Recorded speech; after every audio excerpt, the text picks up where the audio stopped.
So apparently, YouTube has changed the way they do stuff.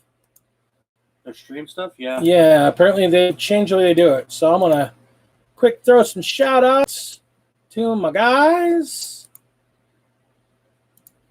and let them know.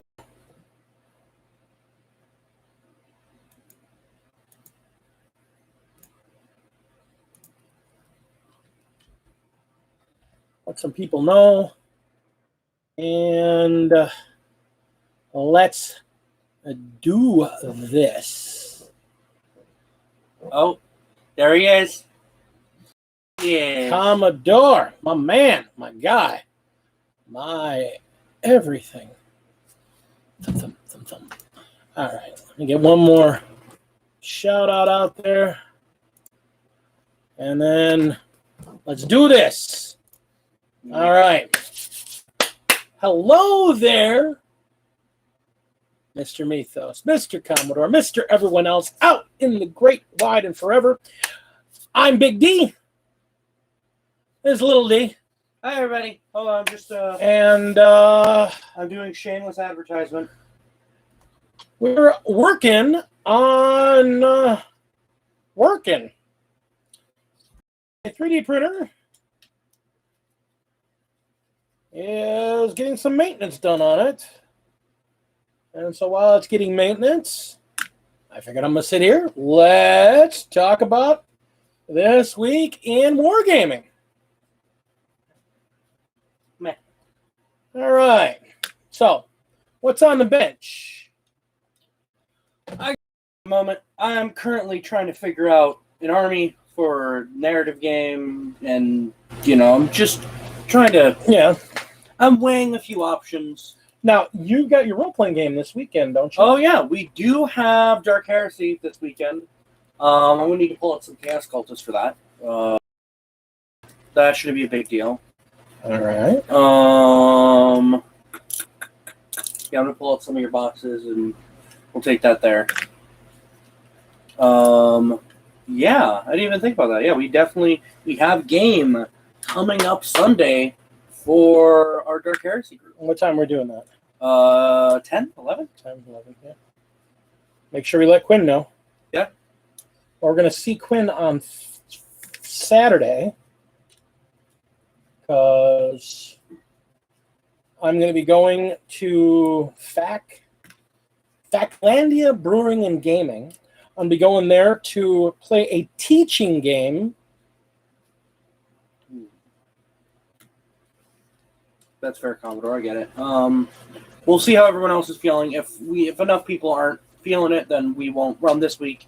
We'll see which week we want to try for it again. Yeah. Nice thing about everybody being local and friends and in chats together that we can do stuff. I know our medic has been doing Discord roleplay with our pilot. That's fair. And apparently they're looking for me, so I need to get into that Discord chat. We need to set up a Discord chat that I can see so I can, know what interaction goes on. Oh, we just need to invite you to the chat that they have going on. My man, Hellworks. How you doing, buddy? So, 3D printing. Oh, man. Okay, what do I got on the bench? Well, yeah, first you gotta... Let's talk about what's on the bench for me. I have finished one box of Sisters. I have 2 more to go. I have finished 1 tank. I have 1 tank to go. The Sisters in the Combat Patrol box are the Monopose figures from the special release they did last year. So they're reusing those molds. Same with the Seraphim? The entirety of the box is literally the figures that came out of the... Here's the thing. I don't think it's a bad deal. You're getting more figures. For a $140 box... Yeah. No, for a $140 box, you're getting $300+ worth of miniatures. No, and I don't disagree. And that's the thing. If you're bulking up an army It's right here behind you. It's in the gray box behind you. No, I'm just looking at. If you're just bulking up an army, or you're starting off with Sisters of Battle, it's a great deal. It's an absolutely amazing deal. It's a full squad of sisters. One of them's got a Melta. And I didn't realize these guys have buzzsaw hands. Yeah. One of them's got a Melta, and one of them's got a Storm Bolter, and then the rest are regular Bolter girls. It's got a 5-man squad with a Repentia Superior, and then 4, Repentia, whatever you want to call them. They're effectively cultists. One of my guys is playing one of these in a Dark Hair game, and Jesus. Hello, I have a giant chainsaw and deal 10 billion damage. Yeah. Just don't hit me, ever. Dear God, no. Yeah. I love these models. These are great models. They're great models. They're absolutely wonderful models. And I don't have to paint them, so I love them even more. Because that is the one thing that building this box has done. Originally, when I first started building them, I'm like, I want these so bad. I mean, dude, I do. I know. And then I looked at them and said, oh, and this is what I have to do to paint them. I'll pass. Not because I think they're hard to paint, but for my specific painting style, I don't feel I would do them justice the way I do them. I probably could, but I'd spend way too much time on them to do them in my style. If you get them and you do them with your contrast style, with the contrast, base contrast and some highlighting, they'll be fine. Really? They really will. They'll be fine. Okay. They'll be totally fine. Problem is that I wouldn't want to do them that way for me. Because I was thinking doing the silver and then the blue cloth. Yeah. To get, again, they're from the same homeworld as my Space Marine Legion, so I want them to have a very similar, color scheme going on. Choose weapon options? No, they're all monopoles. They're absolutely monopoles. The only options you have is whether or not some of them have helmets or they have hair, and some of them have different face plates that you can do. Basically, the Arcoflagellants you can swap faces on, and that's basically the only options you really have. There's really, honestly, I built an entire box. Lift that sprue up. Or pull that sprue free. Oh, God. It's got everything on it. Yeah, but no, the thing is, here was the main sprue, and I don't know how well you can see it, but there's literally nothing left on the sprue, not even bits. And the other two sprues, there's a few heads on one, and that's a duplicate of the other. So when I had two choices, I took them both off the same sprue. So not a lot of heads. There's a vehicle sprue that comes with, that's got some options, but they're not really for the vehicle. Because you get a rhino with it. The thing is that the rhino sprues, to make it a sisters, it shares a couple sprues with the immolator. To get some of the sisters pieces. So they just kind of throw one sprue in there, and there's pieces on the immolator sprue that don't fit on the rhino. So, the rhino looks amazing. The box is a great deal. You get extra pieces you can mess around with. It's great. It really is a great box. For $140, you can't beat it. The guy I'm building them for, I'm building 3 of them. He's really excited to get them. I built one. I'm hoping to get most of the second one done over the next couple days before I see him on Saturday.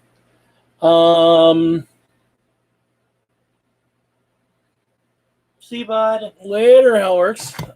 Oh, child. I know. Later, Thomas. I just call him Thomas. All right. So that's mainly what's on my bench. But you may notice that I'm working on my printer. The reason I'm working on my printer is because I have a new print project. I am a member. I'm finally got this clean enough that I can take my gloves off. I'm a member of a group that is doing scans of very out-of-print models. And as I know people have heard me talk about in the past, I am a great lover of squats. Well, hey, Tina. Everybody knows I'm a great lover of squats. Well, I have squat bikes, squat trikes. Things you really can't get anymore. I'm going to have to fix this one. Because that was why. This is how I noticed that my printer's having some issues. Finally to the point where I have to... Yeah, look at that. That's what I was talking about. It's getting pitting in there. The clear film. Yeah, that's a good t-shirt. Lover of squats, yes.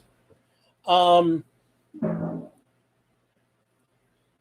these guys, it's a bunch of different guys that are part of the project.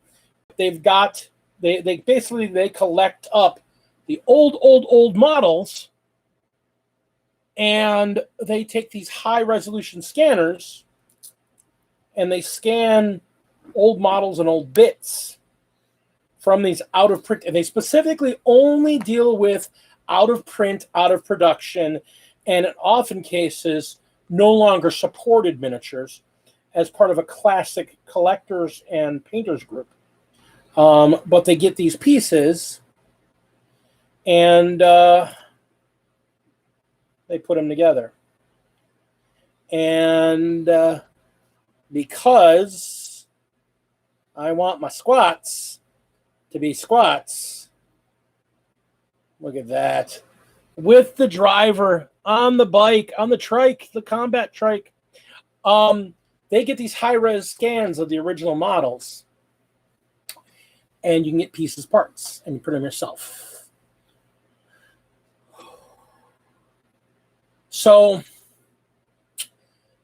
with that box of classic squats I got, I actually got a bunch more of the squats, like their Rune Lord, their Ancestor, which is their stand-in for a Primaris Psyker. They have their Ancestor, they have their Rune Lord, they have their Guild Lord, they have their exosuits. I have all the original models of the line. I literally have every single model in the original old line, which isn't a lot of models. People think the squats were so big. The squats had about a dozen models other than the plastic kit. I have them all now, so I can print them on demand. And I'm really super happy about that. But part of the problem is that, like I said, I was printing and some of my pieces started coming up real wonky. And then I had just cleaned my film earlier, and I had not noticed that there were some artifact nubs on it. These screens eventually run out. They eventually get holes in them, and they're not perfectly smooth and perfectly slick anymore, and so they've got to be replaced. It is an easy process to replace them. It is a long process because every single one of these holes represents a screw to put the two plates together with the plastic in between, and then you screw it to your tank to make it airtight, watertight, so you can put the resin in the tank. So it's a lot of screws. True. So here's the thing. Yeah, that's my line. I'm working on my squats, but I'm cleaning up the printer. And I was thinking about that because I realized that early today I was actually thinking about the printer because I knew I was going to have to change that film soon. I was hoping to make it last a few more prints, but when this came out with some holes in it, I'm like, nope, we're done. But it got me thinking about printing. So we're going to talk about that tonight. I was going to talk about a little different stuff on Tuesday, but some of that stuff's really not valid anymore because some things have changed. So we're going to talk about a bunch of stuff. So let's start off by talking about the big news. Kill Team goes on pre-sale this weekend. And the big deal about it, anybody who orders Kill Team this weekend is guaranteed to get a copy. So basically, they're doing a print on demand for this weekend. They have a stock that they've built, and then they're going to do print on demand for anything else to gauge how much their demand is. And then they're going to cut it off probably after the weekend. So it'll be on pre-sale for 2 weeks, but they're going to run out over the weekend. I already can see the rage over this thing. There are people I know that are buying 3 and 4 sets just to get the Kriegers. And then I'm going to sell everything else on eBay because they just want the Kriegers. Not that the Kriegers are bad. They're not my thing, so I don't care. I've seen some real good, I've seen some amazing conversions. I saw someone took a Kriegers and made, not Destroying, Valhalla Ice Warriors. Yeah, that was. Oh my god! That's Pete the Wargamer did that. Oh, they're so good. And you know what he did? He even if you looked at his stream and where he was talking about it, he took that book I showed you, the Lone Wolf book. He used that as the style for the way he made those Valhallas. They look great. But I mean, if you look at the guys, Valhallans haven't really had a lot of content up until that book for a long time. Everything's Catachin or Cadians.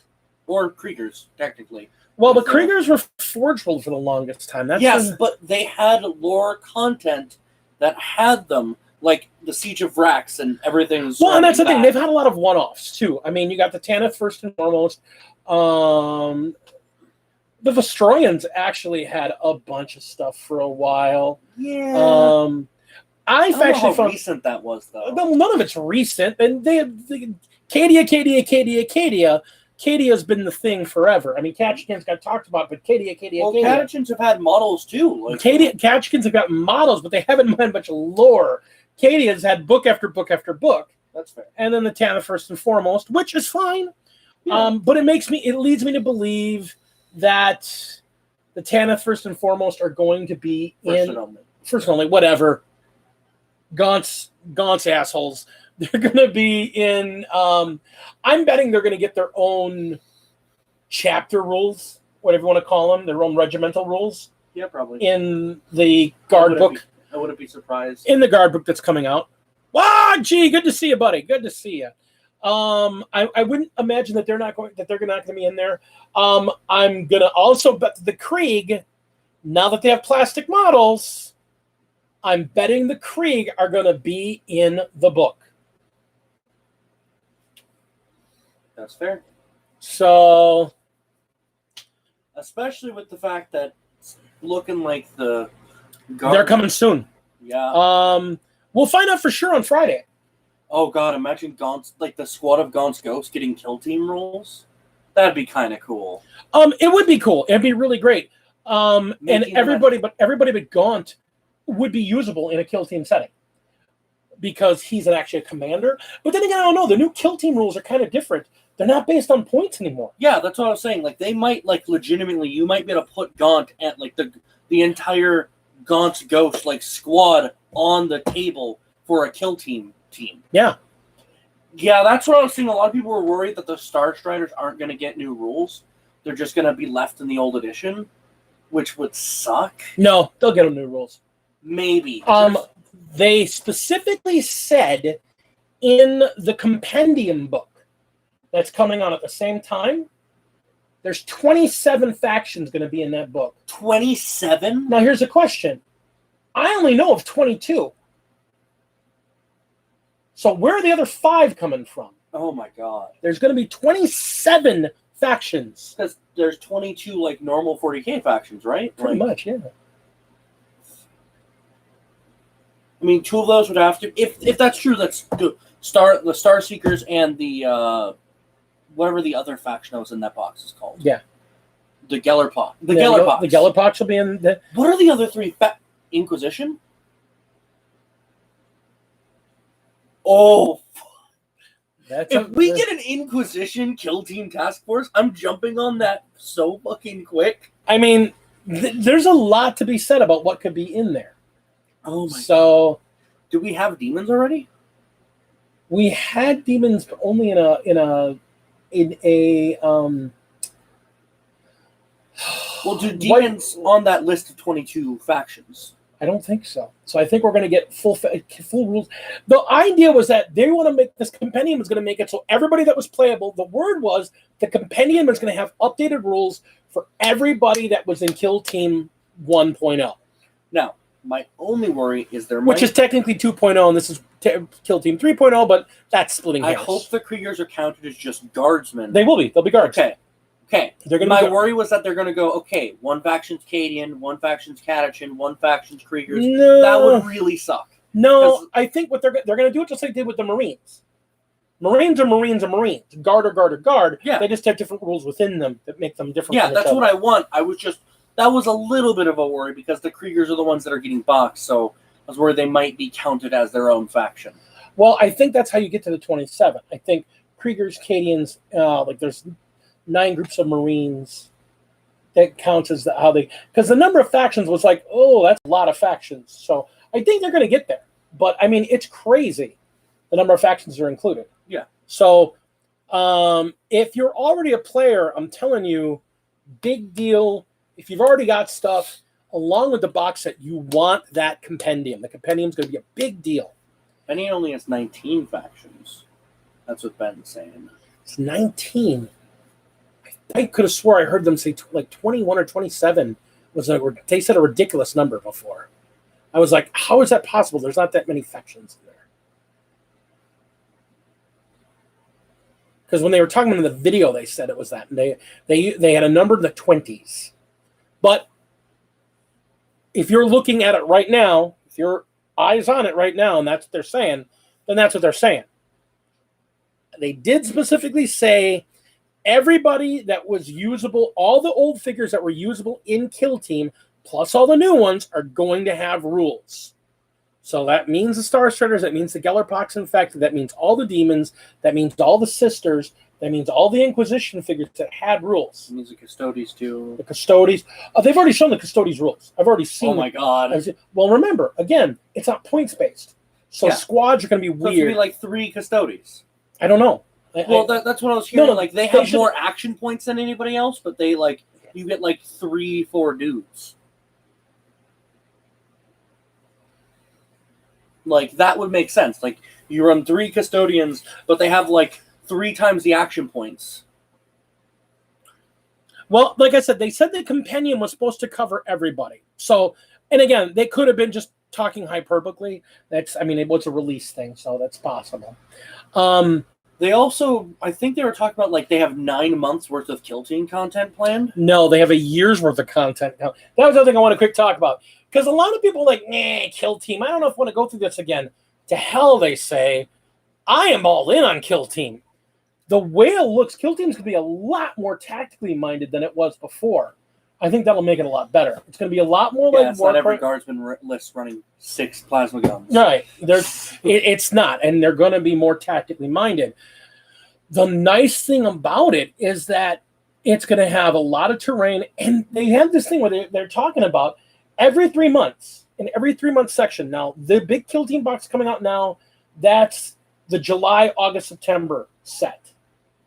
But October, November, December is going to have a new war zone, a new box, and a new something else. So there's going to be 2 new armies in a box, a new terrain box. So they're going to have rotating starters for this with rotating zones. That's cool. I think it's great. Now, Tina, my lovely Tina, did mention there is one bad thing about it. What? Every 3 months, there's going to be a new starter box, new zone, new rules, new teams, new set of tokens. How many sets of tokens do you honestly need? Now that was the issue when you got the Kill Team teams, when you bought the box of the Kill Teams. Every time you bought a Kill Team box with the set in there, there was a full set of tokens and a full set of cards. Mm-hmm. Cards were fine, but the tokens were a pain in the butt. After a while, you have boxes of tokens all over the place. That's right. So, I'm like of the opinion I'll deal with extra cardboard tokens if you get as much terrain as you do in every set, because this starter set is going to have an insane amount of terrain in it. Like, dude, like seriously, the amount of terrain is ridiculous. And what they didn't show is somebody, one of the channels I followed, they got a preview box already, and they assembled the terrain and they started moving it around and realized you can set them up as ruins, but a lot of them you can turn and put them together and they form solid buildings. So there's a lot of modularity with this terrain. So I'm really excited for Kill Team. And the nice thing about Kill Team is that it is a low investment point to get into the game. You know, as long as you have a rule book and you have your own figures, you can play the game.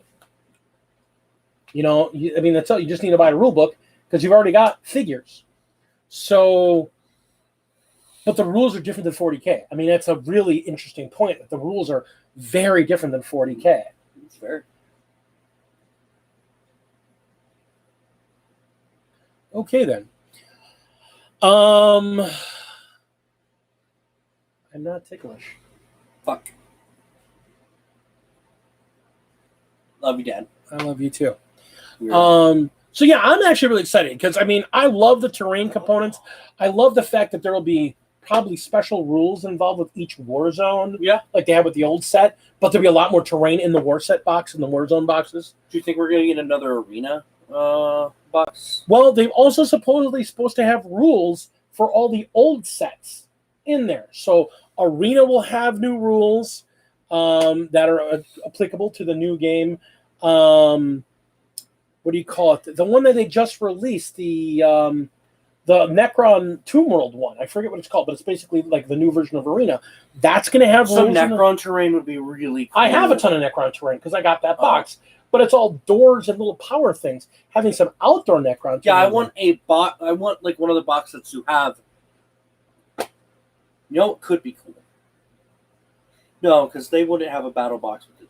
I still want a battle box guard versus somebody for like actual 40K, but that's still like. Well, we'll see.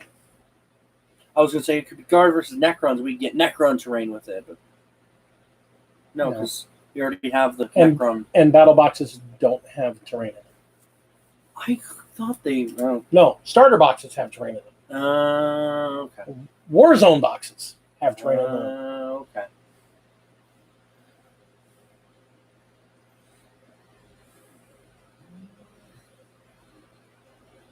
Oh, you know, a really nice, and that's the whole thing. Kill Team is supposed to be very narrative. So, I mean, you could see, we've been talking about, in one of the chats, we've been talking about doing, one of the guys there wants to run like a Kill Team narrative campaign, which I think would be amazing. I have a reason to really paint up my fucking Marines. Your Marines? Yeah. Don't need to drop F-bombs so much. There are children out there. No, they're not. Yeah, there is. I got Ben. There's poor Virgineers. You drop F-bombs all the time. Gonna injure that poor man.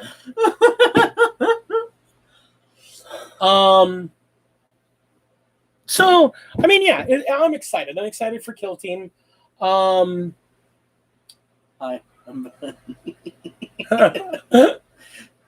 Vay, you don't count, you fucking shit.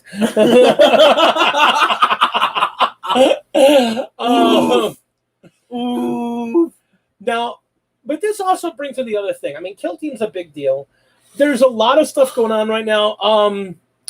They just released, or they're about to release. They did the pre-orders. The release come this weekend for all the new Thousand Suns and Grey Knights. The new Thousand Suns rules look really, really complicated. Though. No. Like I was looking at like their psychic, like during their psychic phase rules, and like there's like a whole list of like 20 different actions during your psychic phase. Yeah. and like a set of dice you have to spend on it. And it was weird. No, it's in line with a lot of what they were doing. It's a new and improved version of some of the rules that they were kind of doing in the Psychic Awakening. Yes, your little sister does watch. Apologize to Angelina. Oh no. She's impressionable. Oh no. Like you hating me is any better? I'm trying to than teach me her. Swearing? No, I'm trying to teach her. Whenever you see your brother, you're allowed to hit him. That is even worse of an impression. You're a horrible person. Yes. And even a more horrible father. I mean, look at my children. So I'm excited for Kill Team. We were already talking about trying to get some events going because Kill Team's quick to set up, quick to play. If it's going to be like Warcry was, you're talking like half-hour games. Half-hour, 45-minute games. I don't know. Warcry took like an hour and a half. Only the first game we played. After we got it down, it's about a 45-minute game. I don't know. I played more games than you did. It's about a 45-minute game. You played one game. I played 3 games. You were lame. I played 3 games. I only lost because you cheated. The Thousand Suns does seem a bit complex, but the Thousand Suns have always been complex. I mean,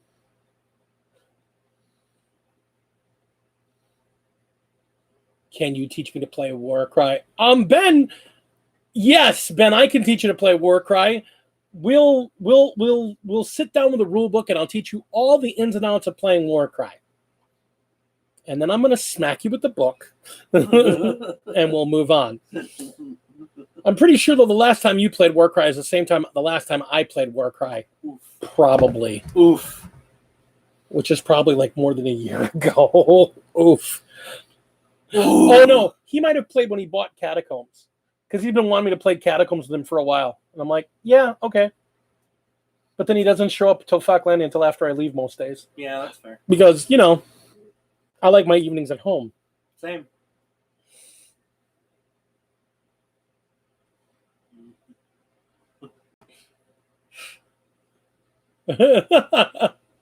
No. He may not be able to ban you from here, but I can certainly slap you with a ban hammer. I got one right over here I could smack you with. Actually, I should make you go in the basement and go get the ban hammer. No. It's broken. Better. That means there's a better chance of it actually injuring you. No, I think you tossed it out. Oh. Yeah, let's show off your art. Before we get to our next topic, let's quick show off some of Lady D's art.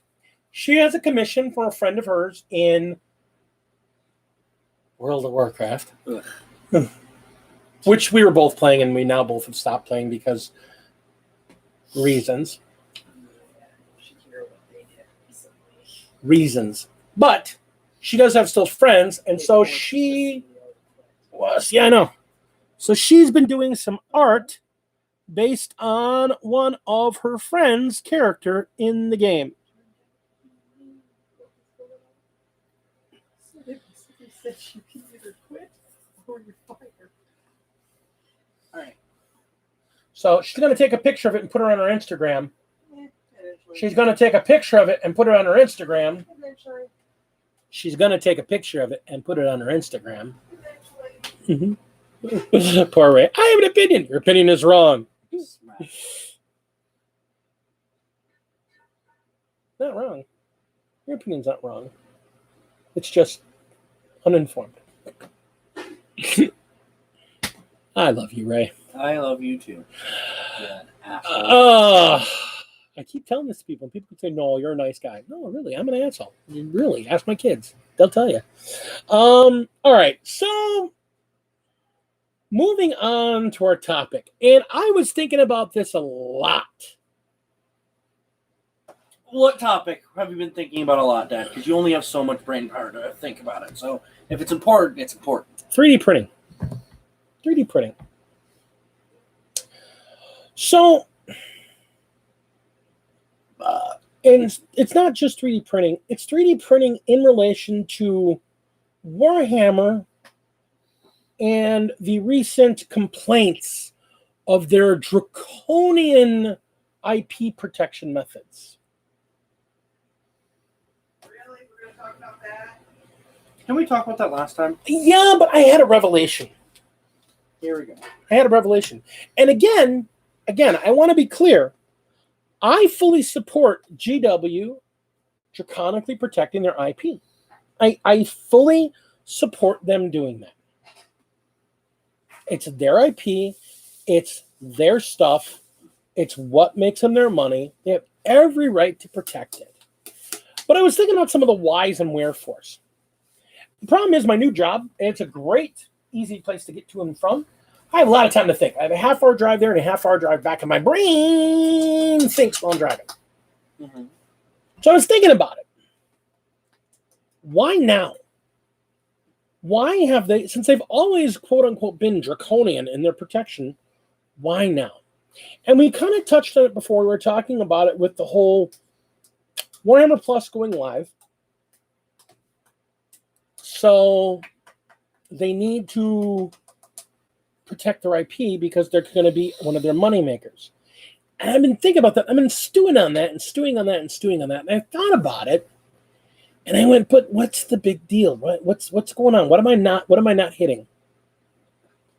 And then I came back and thought about 3D printing, and that's where it kind of stuck with me. It also doesn't help the whole Brexit thing, with all that. Oh, Brexit's a huge part of it. Brexit is a huge part of it. That's part of it.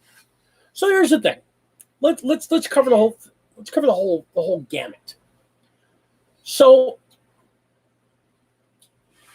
here's a company we've known for years has been very protective of their IP. They went after in 2009. It was a landmark court case where they went after like a half dozen other companies for printing figures, for selling figures that were complete replacements for figures that GW sort of had. Things that they used to produce and they didn't produce anymore, or specific new things that they had talked about producing but hadn't produced. Very specifically, there was a type of Tyranid that they had rules for, mm-hmm. and was in the codex, mm-hmm. but they didn't have a figure for it, ever. Because the idea was that you're supposed to kit bash your own. And people started trying to kit bash their own, and then companies out there started producing the replacement figure for it. So you wouldn't have to kit bash, you could just buy the figure and use it. And that was one of the things. The fact that people were setting full models, full Marines, full Terminators with specific gear layouts that they didn't have, that you could legally put together, but you couldn't get kits for in Warhammer. Mm-hmm. That was a lot of what provoked that lawsuit to begin with in 2009. Because that brought up, I think the term was called implied IP, which is why now you'll see companies like Cromlech and Spellcrow release bits, but they don't ever release full figures of non-generic stuff. Like they can do orcs because the word orc is in public domain. But they can't produce Space Marines. So they can produce, here's a set of legs. They can technically produce Space Marines, they just can't produce Astartes. They can't, well, here's the whole thing. If you produce a single, all put together figure that looks just like a GW figure, you're breaking their IP. This is where the weirdness of the law. I was looking at this is why I came across this epiphany, because I was reading in the laws about it. It's why companies like Cromlech can get away with producing capes, can get away with producing torsos, can get away with producing legs or weapons or arms, because they're not producing a replicated kit. They're producing add-ons. And they can't keep them from the add-ons somewhat. There's some gray area with symbology. And if you look at like a lot of the Cromwell symbols, like the ones that they have, they're for their blood angels. The blood. Please stop taking things out of that box. You can fiddle, just not with that box.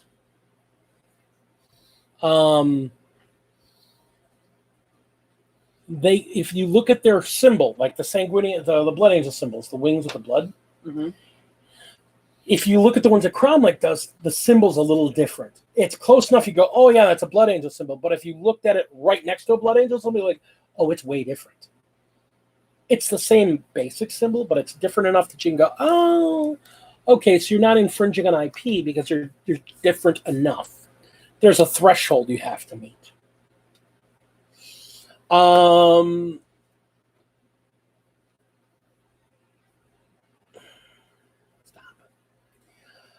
So I was looking at that, and I was looking at printing. There's a lot of companies now. Now you look at miniatures. Now the big thing is that you look at miniatures, which is GW's bread and butter.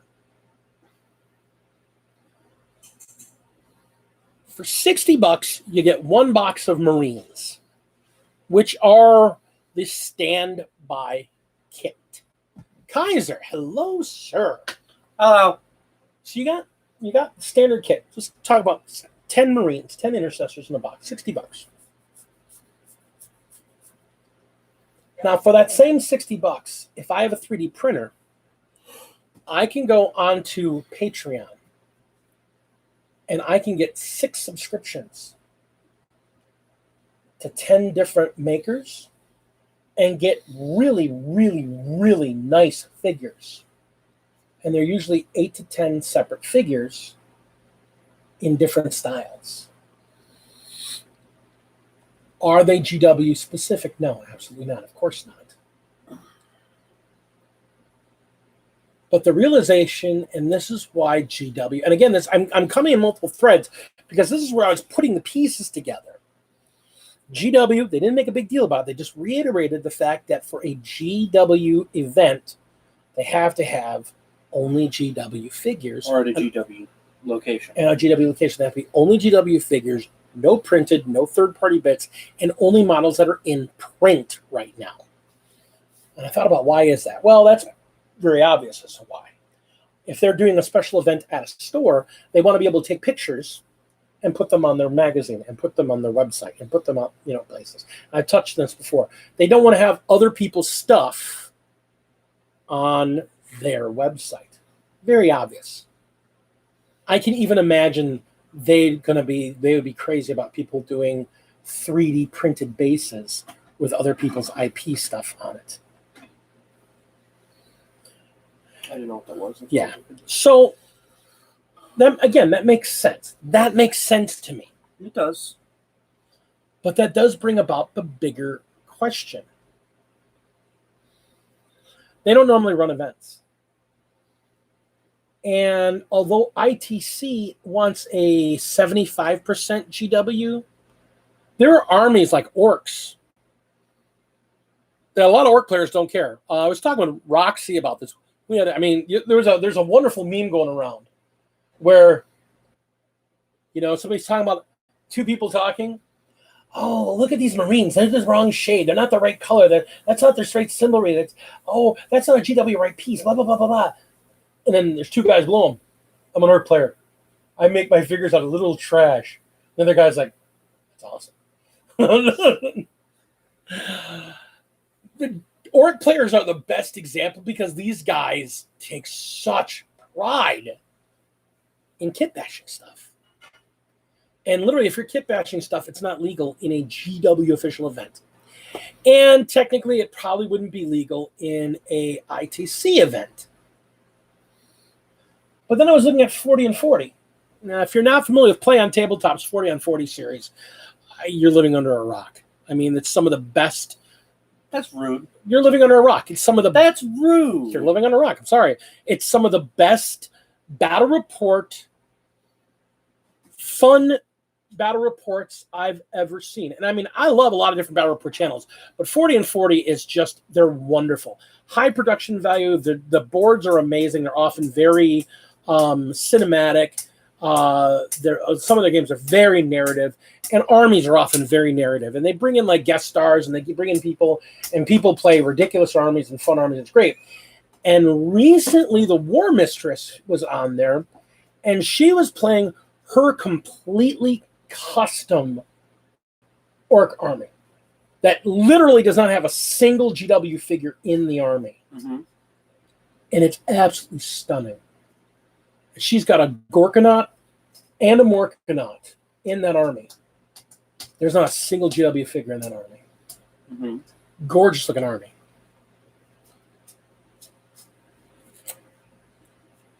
Now, would you want to turn that away from a table if you're trying to host an event? I wouldn't. If I can get a kind of bigger name player to come play an army, and it's a custom army, I'm not going to turn it away. And so that got me thinking, what is GW's end game here? And that's why I think they're crushing down on everything non-GW that's not controlled by GW right now. And the thing is, the reality is they're not really crushing down on it because there's yet to be a single DCMA thrown out there.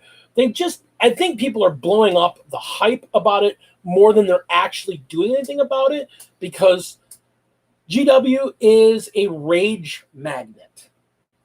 But the threat of it is still... The threat is real. I'm not saying the threat's not real. But the thing is that people are still not trusting GW because they did some bad stuff 10 years ago that they're still mad about. And they haven't been like that for a couple of years. They just reiterated their policy. They didn't go, we're going to... They just said, hey, this is our policy, guys.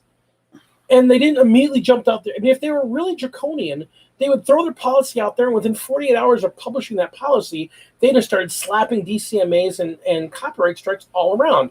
And they haven't done that. So that got me thinking, why are they not going to do that? Because that actually would be bad press for them. Because that would explode the internet. I think a lot of the rage right now is manufactured by people that want to have an excuse to be mad about GW. And GW does have a long-term plan. They're a corporation. They went public about 10 years ago. And they're making a lot more money. This last year was their best year for sales in history. This year is looking to even surpass that.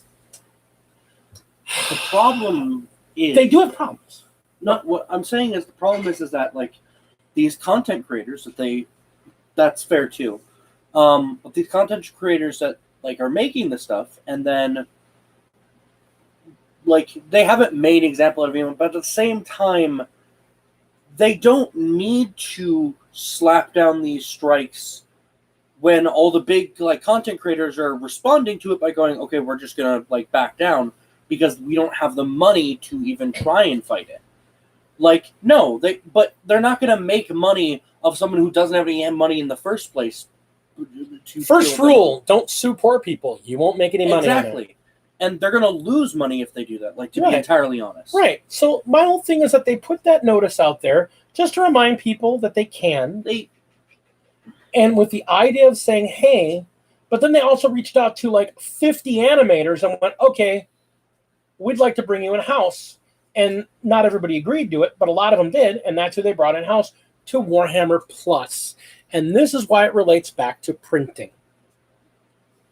Printing and scanning is getting to the point where you can make an exact duplicate of virtually any figure in the world. Whether or not it's a GW fig or something you sculpted yourself, the photo technology exists to create exact duplicates of whatever you physically scanned. The scanner's about $4,000 to make. And I do mean make. You can make the scanner yourself. $4,000. But then you'll be able to photograph anything and make a perfect scan of it for printing. So, GW has been fighting 3D printing figures for a while. If you've been on Thingiverse or 3D Cults or any of the other sites, there's a number of groups that did their own sculpts, but they still got slapped down because they're too close to marine solid pieces. They can't take down all the bits, but they can take down solid, full, complete units. And so guys have gone to other sets. But at the same time, I can go into 3D Cults right now and I can drop $11 and I can buy full-size scanned STLs of the Mars Warlord Titan. If I had a plastic printer, I could spend $11 and then I could buy those things and I could print me a Warlord Titan,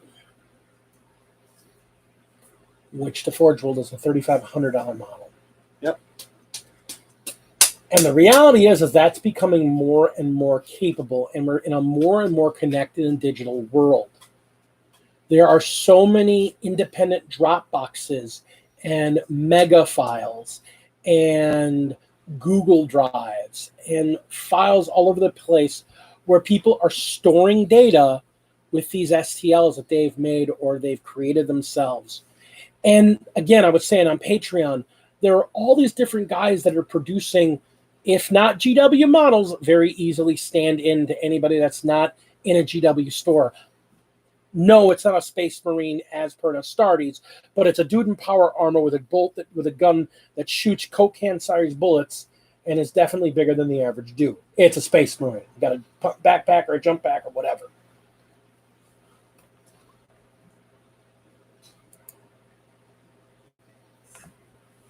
Yeah. Yeah. So, I mean, this is out there. It exists. It's real. And that's why they're doing Warhammer Plus. If in 10 years, printing is going to be commonplace. It's its own hobby now. But right now, if you wanted to get into 3D printing, you can go to the company that makes the Frozen printer, which I think is the same one that Kami has. And you can buy the same printer that Kami has for $125 USD. The one that's just below Kami's in quality, which is equivalent to my Elegoo Mars, made by the same company, you can get for $90 right now.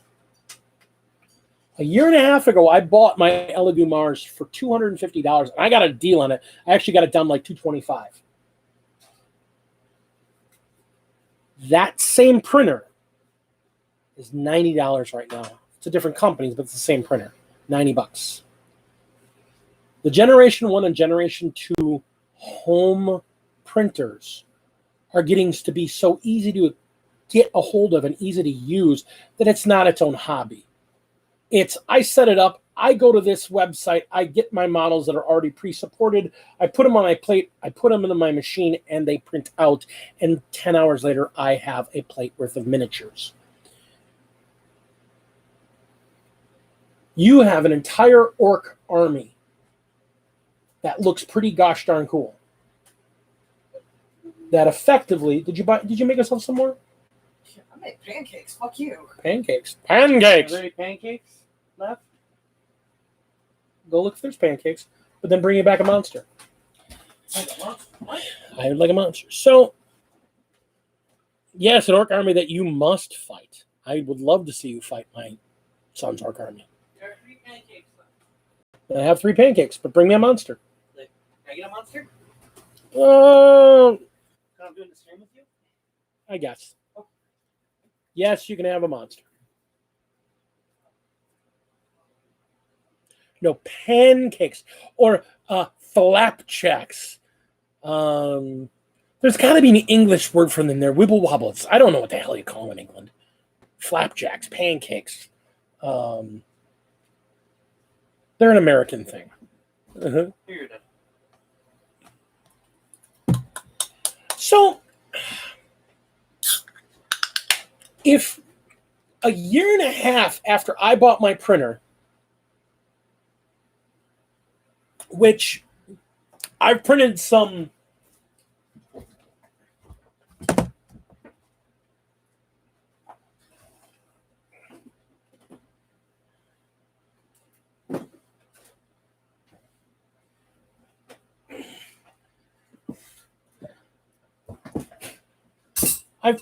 pretty amazing stuff on.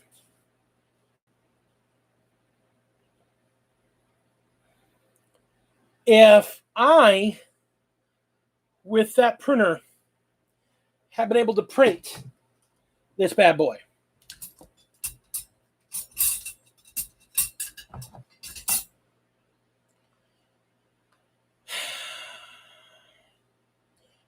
do you think someone with a plastic printer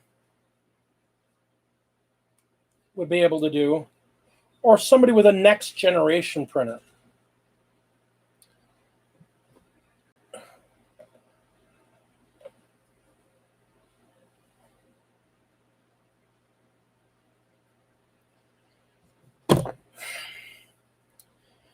And I think GW is seeing the writing on the wall.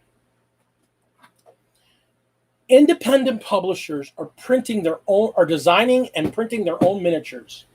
Independent publishers are just designing figures and selling the STLs for $10 a month, and you get a subscription, and every month you get 10 new figures. Or in one of my games, which I'm a subscriber to a game called One Page Rules, which is basically 40K in Warhammer Fantasy Light.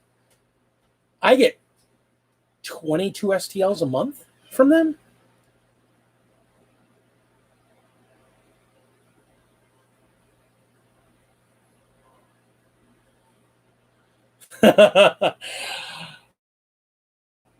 That in and of itself is a fair point there. Fair point. There are a lot of people concerned about the smell, the carcinogen. It's not carcinogen. I will tell you, though, you can get chemical burns if you let some sit on your skin for too long and you didn't notice it and didn't wash it off. It happens. And yes, adding to the mountain of unpainted miniatures, I will admit that is a problem.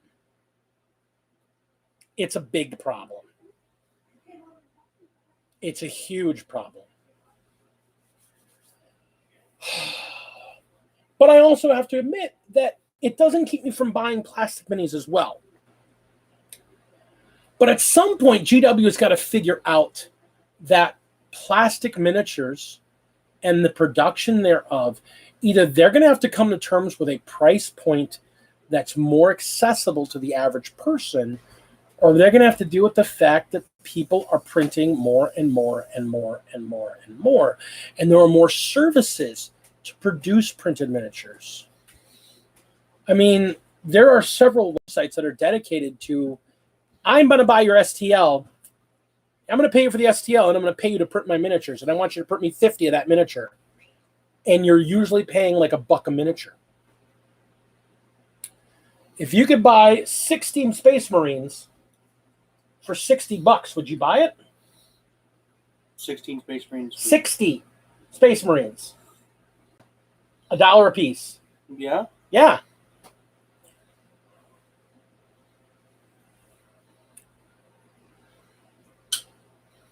A lot of the mainstream miniature producers are secondary when they take a file out of production. They offer the STLs first for sale and then for free. RTLW is famous for that. Like every 2 years or so, they put a bundle of like 20 STLs for like $5, and you get all their old models that they don't produce anymore. EVR1.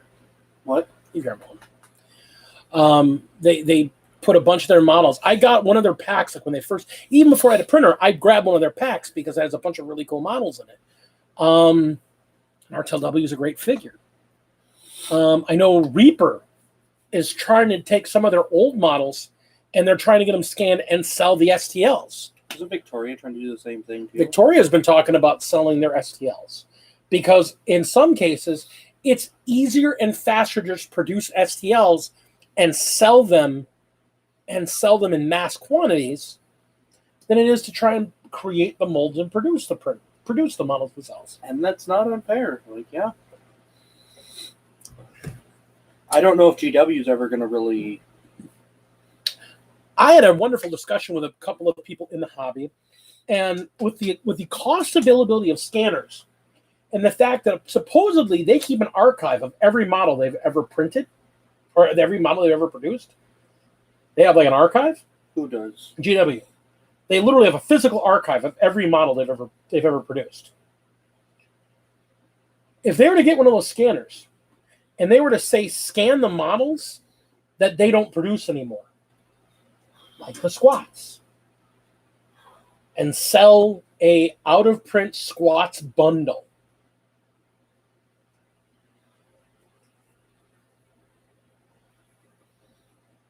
Oxidation monster from Reaper. Yeah, there you go. Rust monster. But I mean, seriously. I mean, think about that. Let's say, somebody wanted to get in the Assault on Prospero, or whatever that box, or the Burning of Prospero box set. There is a Space Wolf Lieutenant that's in that box that they've never offered anywhere else. It was only in that box set. You can't get it anywhere else. It's Bjorn. It's Bjorn the Fell-Handed before he was put into his casket. Yeah. If I could get an STL of that and print that, I'd pay for that. That's fair.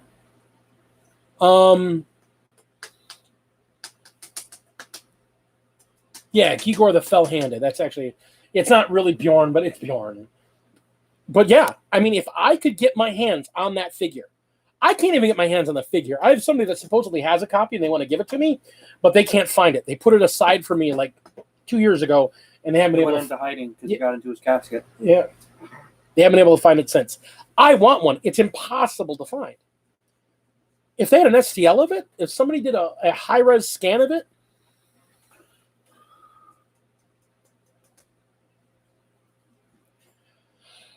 last I heard, Conquest is not coming to the U.S. They're not going to produce it for the U.S., which sucks.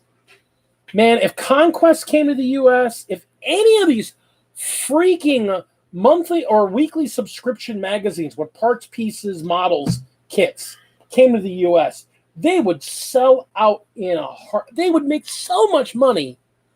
Everybody I know is like, yeah, I'll buy that. Hell yeah. Everybody love your art. Now take a picture of it and put it on freaking Instagram. And if you can't take a picture, wait till I'm streaming, I'll take a picture of it. All right? Nerd. I mean, I'd love to get Conquest in the United States. I've been dying. I wanted the one they did for 8th edition. It had a Plague Burst crawler in it. It had a whole bunch of the freaking terrain for Mechanicum in there.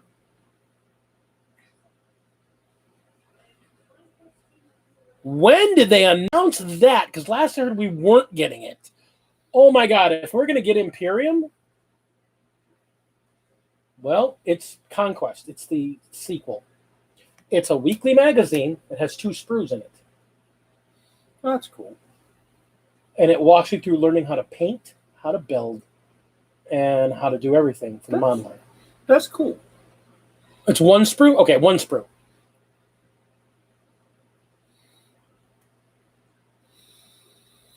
Okay. Or sometimes just 2 pots of paint. That's still all right. I mean, it's a good way to get kids that don't have a lot of hobby money into the hobby, Give me the heroin! Oh my God. Dad, you can't say that on the air! You can't do that! You're giving me crap about saying the F word, about dropping the F-bomb in your stream, and you're fucking, pounding your veins over here. To put the sprues. You take the sprues, you melt them down, and you put them right in the vein. Children are watching this. As you said, children are watching this. You're going to be a bad influence. Okay, kids, don't melt down your sprues. You put them in... No. Stop right there. You cut them up, you put them in a glass jar, and fill it with... I will throw something at you. What? Stop. You make sprue goo. Plenty of freaking Stop. stuff you're chucking your head. Oh my God. And I'm sure Kaiser would feel very happy if he saw me throw something at you. He'd rather see you. Because you're a beautiful woman and he loves the way you give me pain. Yeah, but see, unfortunately, I can't because my seat was stolen. I was here first, lady. Ask them whose tits they want to see more, yours or mine. I don't know. These are kind of nice. You're both ridiculous. All right. So this all goes back to why are they doing Warhammer? No, I see how it is. I'll just leave. I just won't be the co-host anymore. So stream will run for half an hour and then she'll leave. We should get you a second, third chair. We'll get a stool. Put you here. I am not going to sit behind both of you during a street. Why not? Because there's a whole big open area right here you would be in. Look where my hand is. You would be here. We'd see your shining face. No. Yes. No. I would love to be a third. I would love to have you as my third wheel. You could help protect me versus my wife.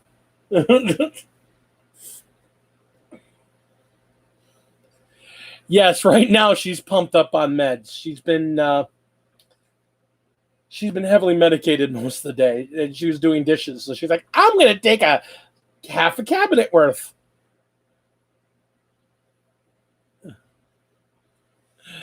And tomorrow she has her MRI, so we're all excited. Yay. Because she has her MRI tomorrow, and then she meets with a surgeon in 2 weeks, and then they set her surgery date. Yes! Get that back fixed. So yeah, I guess going back to the whole thing is that the reason they're looking at this as a long term. Again, as a company, they got to look at this as a long term. Printing is becoming easily available, readily available, and easy for anyone to do. Printers are just getting better and better and better and better as time goes on. Eventually, their mandates are going to not mean a lot of meaning because people are going to be able to print models. You will not be able to tell the difference between their models and the models they sell. Yeah. So Warhammer Plus is a guaranteed revenue stream. They're going to lean heavier on Warhammer Plus and Black Library and their book releases and their app releases. Miniatures will still be a big part of their company. And there will be some people that will absolutely only buy their figures, and I commend them. And I'm not going to stop buying their models. My house is an example of how much I love GW. I mean, and I want to be clear. I'm a GW fanboy. I love GW. I'm not going to buy every single product they have, but I freaking love GW. Straight up, I love them. I love their lore. I love their figures. I love their rules. I love their game.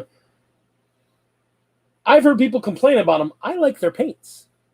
I think there are other paints as good, and there are definitely paints that are better. But I hear people that complain about how bad they are, and I'm like, you're on crack. Those are beautiful paints. Their paints are wonderful. I love their stuff. Mm-hmm. They produce quality gear. The only thing I don't buy at GW are their hobbying tools, their hobby glue, and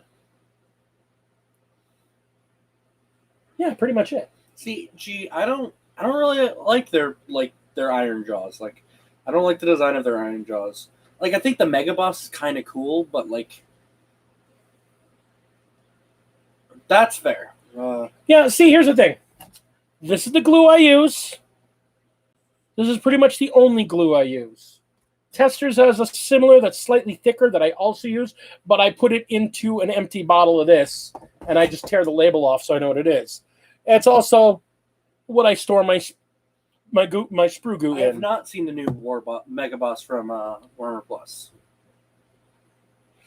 Yeah. But I don't like... There's something about the armor that just kind of rubs me the wrong way with the iron jaws. Like, especially the helmets. He wants his fantasy orcs to look more like World of Warcraft orcs. That's fair. I mean, you do. Well, I like the Savage orcs, too. Like, I do like the design of the Savage orcs, although I wish they had, like, more updated models. Yeah, I mean, they are kind of crappy looking models. But then again, I'm a weird guy. I'll admit right off the bat that from what I've seen of the new Orc Boys figures for a 40K, I don't like them as much as I like the current models for the Orc Boys. I actually really like the current models for Orc Boys. But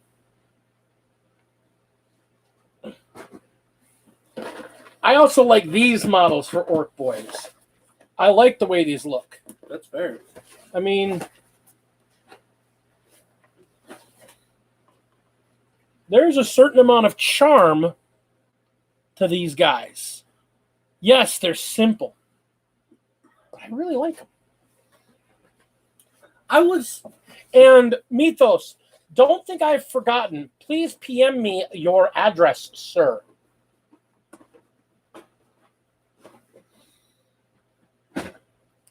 The old space orcs are great.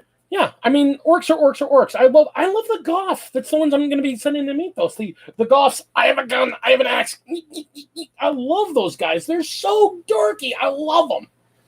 I love them to death. And that's the thing. But every guy's different. Like, you don't like the Iron Jaws? I love the aesthetic on orcs, period. I do like the Cruel Boys, weirdly enough. Like, I don't like them mechanically the more I've read. But you like the look of them. Yeah. Yeah. And that's the whole thing. Everybody has their own shtick. Like, I honestly, when I was originally looking at getting them, I was looking to convert the Cruel Boys into Beast Snaggers, because you weren't playing orcs at the time. You're absolutely right. Exactly right, G. I love that look. Yeah. The old Gazkul. Yeah. I mean, I gotta admit, the new Gazkul. I've always liked the figure. I didn't see a reason to play him. Now I have a reason to play him, so I've got one in the midst of being built. But I like the new Gazkul. I like the original Gazkul. That's actually one of the figures that my scanning crew is trying to get their hands on, because they got to find a completely stripped and clean one so that they can properly scan it. And I'm going to do what I can to get a copy of that original Gazkul. He's a great looking figure. He is ridiculous compared to what he looks like now, because he's like the size of the gun. That's it. Jesus. He's just a big orc, but that's it. You know, he looks like those old orcs, just with bigger, longer helmets and bigger axe and bigger gun, but he just looks like them. So I would love to put him on a 60 millimeter base with a bunch of stacks underneath and go, I'm Gazkul. The hell you say? Why is it an 80 millimeter base? Because that's what the current model has him on. Hi, Paula. Hi. Hello. Yeah, I mean, that's the thing. And that's the thing. I like the old models. I like the new models. I like the old models. Yeah. I'm not too crazy about the new boys, but I like the Beast Snaggers. The Beast Snaggers. The Beast Snaggers look good. Beast Snaggers look good. I definitely see needing some more Beast Snaggers.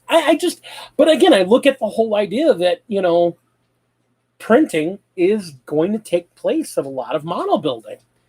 And printed models are get to the point where they have all the detail of a sculpted one, of a plastic one. And that's why GW is going into Warhammer Plus. They got to have that revenue stream. If people are paying $15 a month to get Warhammer Plus, to get all the TV, to get the special battle reports, to get the special masterclass painting classes that GW is offering, which I will admit, back in the day, back in the early 90s, one of the main reasons we would buy White Dwarf magazines was because there was no YouTube. And if you wanted to learn the heavy metal method of painting models, there was often a 10 to 12 page in the middle of the magazine. There was a 10 to 12 page step-by-step on how to paint models in the heavy metal style. And that was the only way you got painting tutorials back then. Nobody had any, how do you do that? Well, unless you figured it out, you hope to understand what you saw in those tutorials. So having masterclass tutorials on their website, which is going to be specifically for their heavy metal style, I think is great. Now, there's a lot of really great painters out there, though. So, I mean, you've got Trovarian, you've got Miniac, you've got Squidmar, you've got Kenny. I mean, you've got so many really great painters out there. They got to compete with the free content out there. I mean, Duncan's got his own channel. Maester Sir Two Coats has his own channel out there now. So, I mean, they got to contend with that. They're going to put battle reports out there. The battle reports they produce have got to be good, because there's a lot of good battle reports on there. 40 and 40 is like, because they've got to be able to have the same level of they've got to be able to compete with Winter's SEO for big narrative campaigns with beautiful armies. Mm-hmm. They've got to be able to compete with 40 and 40 for the production level. And they've got to be able to compete with people like Vanguard Tactics And Tabletop Tactics for quality of players. So, because I love Tabletop Tactics. The dudes on Tabletop Tactics, God, they're so much fun. And they added, what is her name? Oh my God, because the Bone left, which was really sad for me because it's always been my favorite. But I forget her name, but she's a Tyranid player that joined. Okay. And that was what the big 4,000 guard versus 4,000 Tyranid points game was, which was hilarious to watch. The other big talent that I can think of off the top of my head too, that they got to be able to deal with is Art of War 40K. I mean, Art of War, those guys are regularly top 5 in tournaments, big tournaments. So they got to be able to compete with all these different organizations. So they've got to have something to produce on their channel to make people pay for it. And that's what TV shows like Eisenhorn, and that's what Angels of Death and Astartes 2 and all these other animation are going to provide to them. Yeah. And they're going to have to put them out more like Disney Plus does than Netflix does. Yeah. Because you're going to have a lot less content than something like... Yeah, and that's exactly it. And that's the way they're going to have to deal with it. They're going to have to deal with it being like its own channel, with some of it being on demand and some of it being, weekly release until it's fully released, and then it's fully on demand.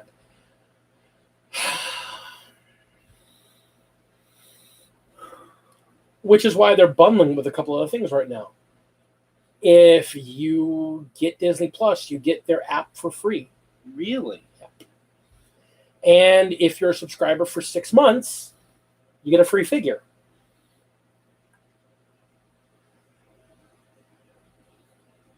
You get a $35 figure that you just paid $15 a month for TV. Not really free, but it's a nice bonus. You don't. Yeah, I know someone was saying the model alone is worth the price. I don't know.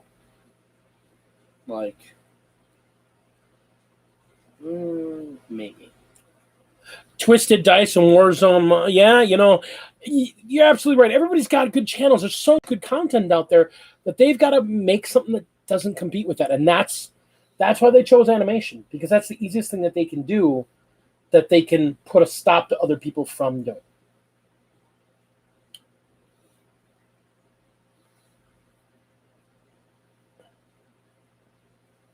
Because $15 a month is intense. Is it $5 a month? If it's $15 a month, I never even consider. But here's the thing: it's $5 a month just to get their app. Why would they have you pay $5 a month for? Okay, but $15 a month. We're talking honestly. That's a World of Warcraft subscription. There's no way they're putting out enough content that it's worth. That's a Disney Plus subscription.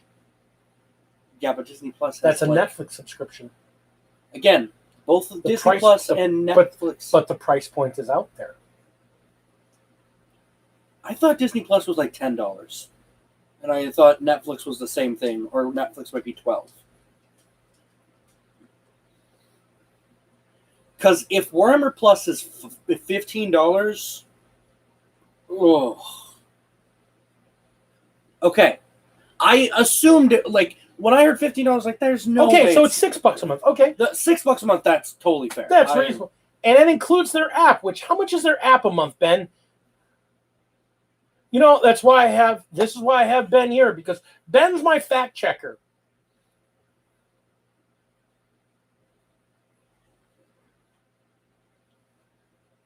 I haven't been paying attention to it because I've been avoiding Warhammer Plus altogether.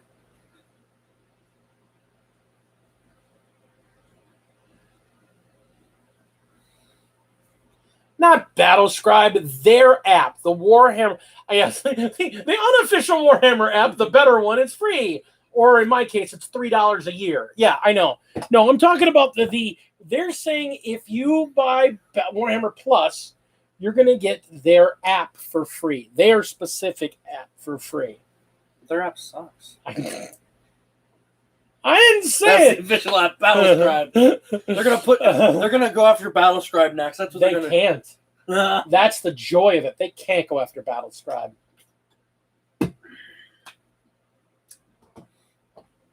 Going after Battlescribe next. They just Battlescribe. buy Battlescribe. You know what? That would suck. Because you'd stop seeing updates to it. You'd only. Oh! If they bought Battlescribe, you'd only get your updates once in FAQ. You get once a year updates, and that'd be it. Yeah, it does. And within 3. There's Warhammer stuff in it. No, it doesn't. Battlescribe has no Warhammer stuff in it. People. Oh, yeah. Okay. Yeah. It's just like Tabletop Simulator. That's fair. No, you're right, Ben. I get what you mean. God damn it. Yeah, exactly. It's just like Tabletop Simulator. Tabletop Simulator doesn't have any Warhammer stuff in it. Although they are still going to go after They're trying to, but they the can't. mod creators. I'm not getting any money on this. It's for free. I didn't do anything for it. Blah, blah, blah, blah, blah, blah, blah, blah, blah. I'm just creating objects. So, to quote... Man, that argument you and Jason had when you were like, oh, no, it's a text-to-speech device, and you talk about Tabletop Simulator, I'm fucking dying, man. To quote Tech Noir, get fucked.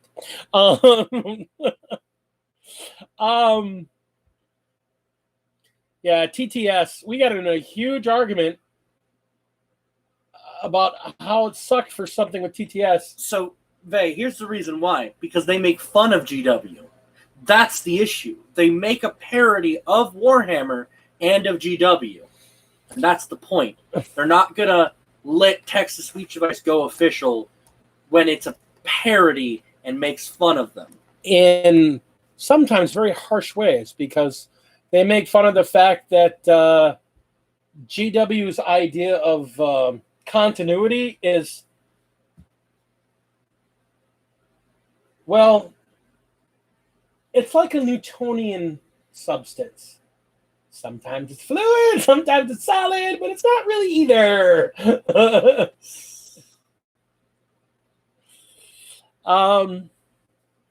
Yeah. Again, I love GW. I do. I am a fanboy to a point. I don't think they can't do wrong. I think there's a lot of things they can do wrong. I'm still of the opinion that they overcharge for all their shit. Yeah. And I know what their profit margin is on their stuff because I have friends in the industry and I worked in the industry. So I know what their profit margin is. And it's like, Jesus, guys. But as long as people are willing to pay the price for their stuff, they have the right to charge it. If nobody buys their stuff at the price they're selling it for, then obviously they're charging too much for it. Yeah. People are willing to pay for it. Keep selling it at that price. I can't fault them for being wrong. I can just fault them for going, geez. No, that's fair, Ben. But it makes me less interested in the hobby as a whole, which is bad because, like, I want to play with other people. I like playing these. And you're Ben, that is the crux of it, right on the head. Absolutely. And that is the thing that everybody that complains about the price too much. Oh, GW is just a greedy corporation. Oh, I charge too much. Then don't play. Don't play the game. Don't pay them any money. Obviously, if it's not for you and it's too much, then don't do it. Find something else to do with your money.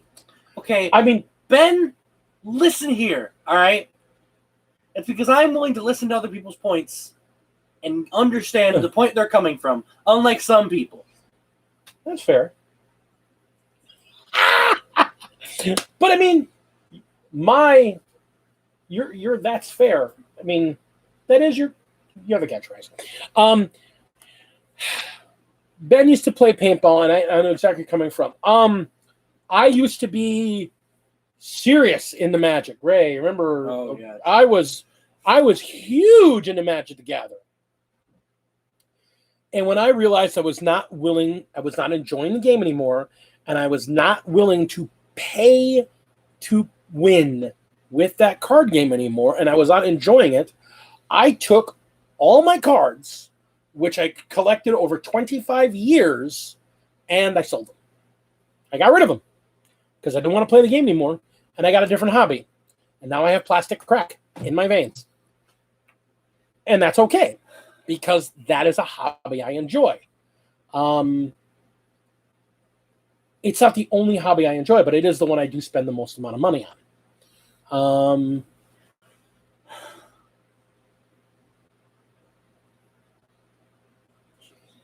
We got to get you a That's Fair shirt. I say that we should get one for you. One that says That's Fair, and one for me that goes, here's the thing.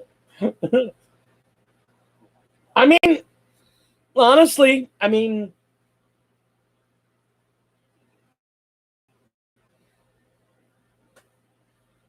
yeah, we could get one for your mom that says literally. Oh, God. All right, my guys, my gals, my friends, the 9 o'clock hour is upon us. We've had an interesting talk tonight. Yeah. I mean, this is some stuff that we've been wanting to talk about for a bit. I think in short, it's safe to say, I love the hobby, all aspects of it. I love the painting. I love the gaming. I love the building. And I don't mind the printing. I like the printing. I like the coming up with unique things. I like kit bashing. I like unique miniatures. I like different miniatures. I like putting some on the table and people go, wow. I think I made the point before. One of the big things that I used to love about Orc players is somebody puts down a Marine army. That's all Marines. Yeah, and it looks great. Well, no, but we got cut off because remember, that was Tuesday and that died on Tuesday. We got about 3 minutes in and I had to kill it. No, you talked about that meme earlier this stream. No. Somebody puts down a Marine army and they look at that Marine army. Like, wow, this is so cool. Look at how awesome this army is. Everybody's like, yeah, that's cool. Good paint job. Nice bases. That's great. And an Orc player comes down and he puts down this bizarre pile of contraptions and shit that they've put together. And you will see people come from all over the store to go, dude, what the hell is that? Because there's a lot more character and uniqueness in a unique army.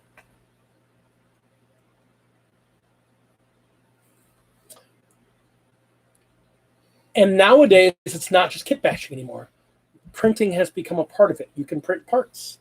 I remember me and Mythos had a long conversation about the Knights. And there's a website out there, which I will not name, because I don't know how much he likes getting attention to his website.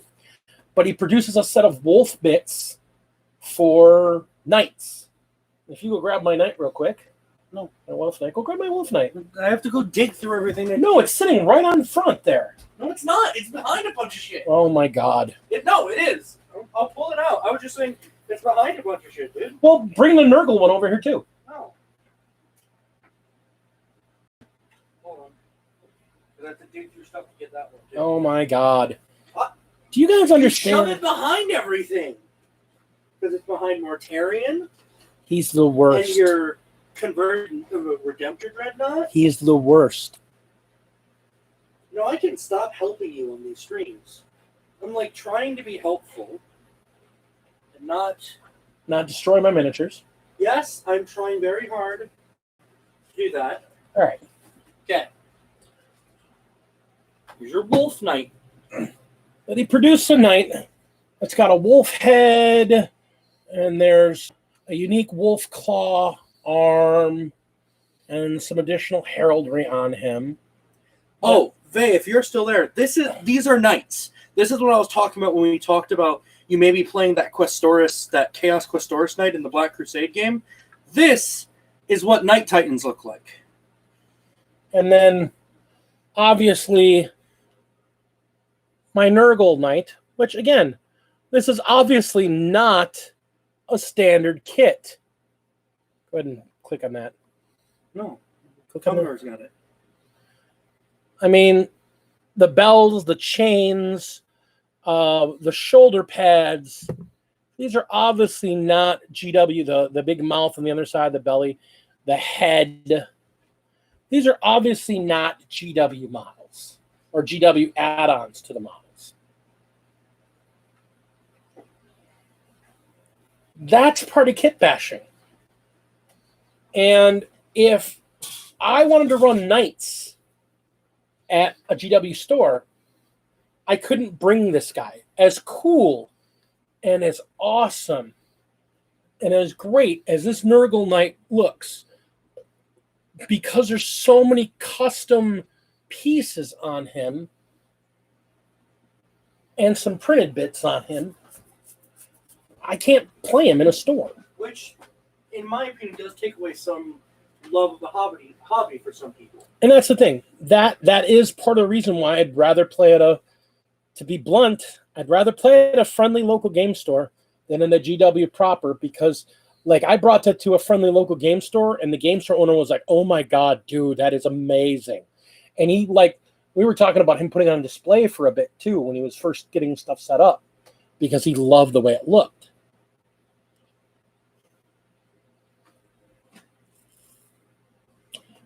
For the hobby to succeed, it has to have people excited about it. The ability to kit bash, I think, is a big part of that. And printing is part of kit bashing, in my opinion, nowadays. The technology is sufficiently advanced that it's part of kit bashing. So, I think it'll do fine. But I honestly think GW, I think one of the things that may happen is you may see GW move out of their own retail stores. I think you may see them push harder to go in the friendly local game stores for dedicated space and not have dedicated GW stores because of the cost savings. So brick and mortar stores are having a hard time keeping open.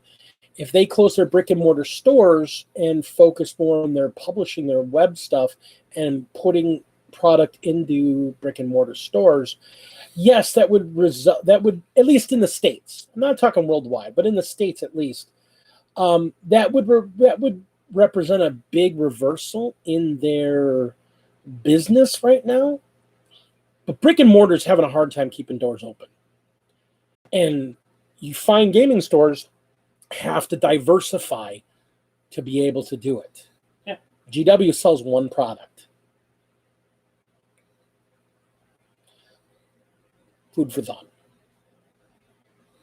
So, my guys and gals, I love you so much. Thank you so much for getting along with us while we think and talk and discuss and come out loud. Thank you for coming back for us on Thursday, even though we lost Taco Tuesday due to those lovely storms that this city still has power outages from. Jesus. Yeah. Like, there's like half my drive to the freeway in the morning, half the street lights and half the traffic lights are out. Jesus. Yeah, it's a mess. So, that being said, go Wargaming, all right? Go Warhammer. Enjoy your hobby. Kit bash. Paint your stuff. Enjoy your stuff. Print your stuff, but don't be afraid to work with plastic.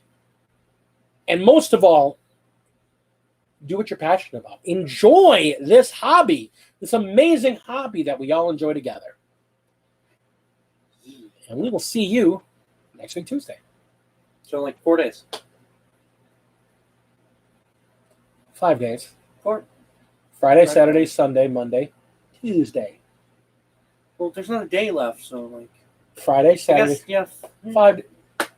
My son. Whatever. Math is dumb. That's fair. Have a great night, everyone. Take care of yourselves. Because it's not a full day of like Tuesday and like all that other stuff, and it's a whole thing that like by the end